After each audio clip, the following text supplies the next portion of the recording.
Bonjour, mon nom c'est Guy de Potager 365 où on cultive de l'épicerie 365 jours par année. Aujourd'hui, on n'a pas un programme trop chargé. Ce qu'on va faire, c'est que j'arrête pas de parler de la tomate Scotia. La tomate Scotia, c'est une belle tomate. Celle-là, c'est une tomate de 2 onces. 58 grammes. C'est la tomate typique pour la culture en hiver 2 onces.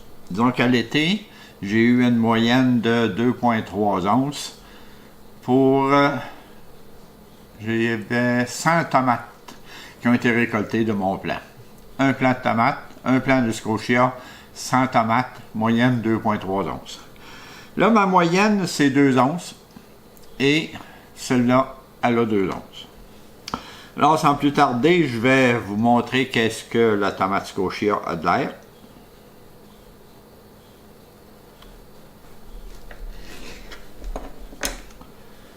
C'est une très très belle et bonne tomate. C'est pas la grosse tomate à sandwich, mais c'est une tomate où est-ce que on ramasse une coupe de tranches, on peut avoir 4 tranches pour faire un sandwich. Mais la tomate est délicieuse. Alors ça, c'est une des choses que je voulais vous parler. Une autre chose aussi, c'est peut-être pour des projets à venir. Des projets à venir, c'est... Je vais vous parler d'engrais.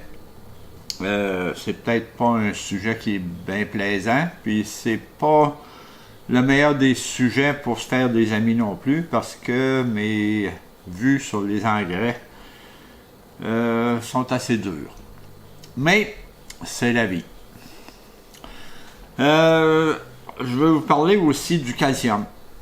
Le calcium, c'est quelque chose que le plant de tomate a besoin pour pas avoir le cul noir. Le calcium, on peut en faire à partir de des coquilles d'œufs qu'on va moudre et qu'on va modifier chimiquement avec du vinaigre. Qu'est-ce que ça nous donne? Ça nous donne de l'acétate de calcium. C'est quelque chose qui est assez facile à faire. S'il y en a parmi vous qui seraient intéressés à ce que je fasse une vidéo là-dessus, je vais le faire. C'est pas un problème. Ça va même me faire plaisir. Et puis, une autre chose, j'ai acheté un nouveau petit jouet. Étant donné mes problèmes avec tous les insectes et les maladies que j'ai eues dans mes plants cette année, puis que c'est pas fini. Un microscope. Le microscope, il grossit de 50 à 1000 fois. C'est comme un gros crayon. Il y a des lumières LED dedans. Et on voit ça sur le téléphone, la tablette ou l'ordinateur. Et on peut photographier et filmer qu'est-ce qu'on voit. Étant donné mes problèmes, je vais sûrement m'amuser, tout en espérant que toutes mes bébites sont mortes. Alors là, tout ce qui nous reste, c'est la visite du jardin. J'ai semé, transplanté un peu cette semaine, mais je pense que vous m'avez vu déjà à plusieurs reprises semer, transplanter. Alors, je l'ai fait sans le filmer. Mais je vais quand même vous en parler lors de la visite. Alors, sans plus tarder, on va se diriger vers la visite du jardin.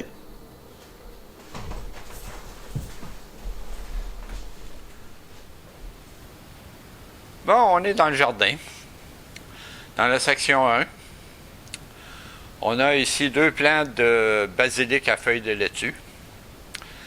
J'avais parti un plant pour la famille de mon fils. Il y a 2 plants qui ont germé. J'en ai transplanté un pour moi. On a ici nos Monkey Puzzle Tree On a un plant ici de piment cornissimo qui va très bien. J'avais semé dans le coco un plant de Red Robin, tomate cerise Red Robin. Ça n'a pas bien été. Le plant est mort. Probablement que c'était du coco nouveau que j'avais. Probablement qu'il y avait encore beaucoup de sel dedans. Et puis c'est ça qu'il a fait. Alors pour les semis, le coco, c'est peut-être pas l'idéal. Alors là, j'ai parti ça dans du Rockwool. J'ai parti aussi un nouveau plant de Sturdy Joe. Les Sturdy Joe, on va les voir les autres que j'ai là-bas. Et j'ai mes plants de céleri. Ça, c'est très long à pousser, mais ça va très bien. J'avais mis plusieurs semences. J'ai arraché plusieurs plants. On va finir avec juste un. Là, on s'en va à l'étage inférieur. Et on a notre plant de Scotia.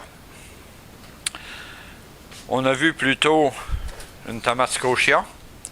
Qu'est-ce que ça avait de l'air?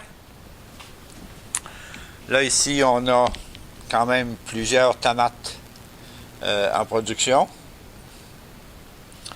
Il doit y avoir probablement 50 tomates dans le plant dans le moment. À tous les stages, il y a encore quelques fleurs qui sortent. Alors le plant, il va quand même très bien, malgré tous les problèmes qu'on a eus avec le mildiou. Et on a notre plant de jalapeno. Lui, il est presque mort. Il y a eu une infestation de bébites. Je l'ai traité avec un mélange maison de savon à vaisselle, huile de Nîmes et plus. Et je crois que je l'ai tué. Le savon à vaisselle, j'ai regardé plusieurs vidéos. Il y a plusieurs vidéos qui font la promotion de ça, comme quoi c'est une bonne chose à faire. J'ai vu d'autres vidéos où est-ce qu'ils disent que le savon à vaisselle, c'est pas un savon. Et puis, comme de fait, c'est marqué sur la bouteille que c'est un détersif, un détergent. Alors, est-ce que c'est ça qui l'a tué? C'est possible. Là, je vais faire une petite analyse avec mon microscope et puis voir s'il y a encore des insectes de vivants là-dedans. Et puis, je vous donnerai des nouvelles de ça. Et là, on se dirige vers l'autre section du jardin. Bon, dans la section ici, qu'est-ce qu'on a? On a 3 plants de tomates Sturdy Joe. Les tomates Sturdy Joe, pourquoi j'ai 3 plants? Parce que j'avais 3 grosseurs de semences dans mon enveloppe. C'est-à-dire, j'avais une très, très petite semence. J'avais une semence moyenne et une grosse semence. Là, je voulais savoir si c'était une erreur du semencier qui est WH Perron ou si les semences viennent en 3 grosseurs. Alors, j'ai parti des plants petits, moyens et grosses semences. Alors, ça va bien. C'est un plant de tomates super sucré. Et j'ai ici le plant de Scotia numéro 2. Le deuxième plant ou la relève pour le projet Tomate 365. Alors ça complète presque la visite. On va juste jeter un petit coup d'œil à l'extérieur et voir qu'on n'a plus rien à l'extérieur. Les figuiers ont été rentrés, sont dans une petite chambre à l'écart, où est-ce que c'est plus sombre, c'est pas beaucoup plus frais, mais un peu plus frais. Et éventuellement, on va les tailler, faire des boutures, et on va s'en reparler. En attendant, si vous avez aimé, donnez-moi un coup de pouce, enregistrez-vous à ma chaîne, sonnez la cloche pour être avisé des prochaines vidéos. Alors, merci d'avoir été là et à la prochaine.